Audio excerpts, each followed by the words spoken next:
We recently alerted you to a drug shortage problem affecting families in our area. Well, today a congressional hearing took place in Washington, D.C. addressing that very problem.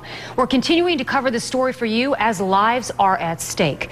Just ask a local man who says he lost his son to cancer while he lay in a hospital bed waiting for a cancer drug. I'll never hear his voice and saying, "I love you, Dad." Good night, Dad. So, even though all these cards mean so much to me, I would do anything to have my son back again. Clarence Rope's son Brigham lost his battle with lymphoma earlier this month. His death is heartbreaking enough to this dad, but what bothers Clarence still, he says, is the fact his son couldn't get a needed cancer drug, bleomycin, due to a drug shortage. I thought of things that, anything to help him get that medication, because I was told he couldn't have it.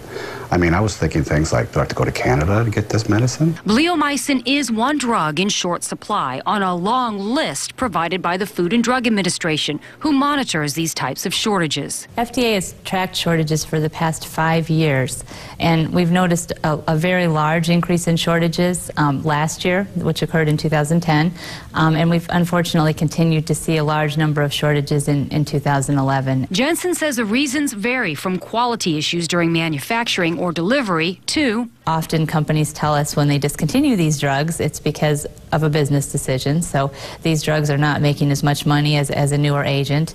And so unfortunately, we see fewer firms making them. Lawmakers in Washington, D.C. are gathering information and have proposed changes that might include requiring manufacturers to notify the FDA when they anticipate a shortage or stoppage.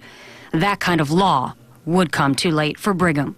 But this father hopes a change may be his son's legacy.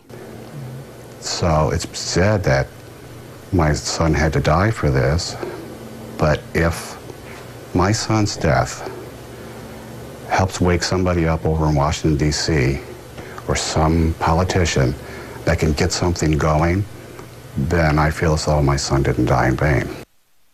For more information on the drugs on the FDA's drug shortage list, go to my Facebook fan page. Look for Linda Hurtado, WFTS, under Pages. If you or a loved one has had an experience where you could not get a drug due to a shortage, I'd like to hear from you as well.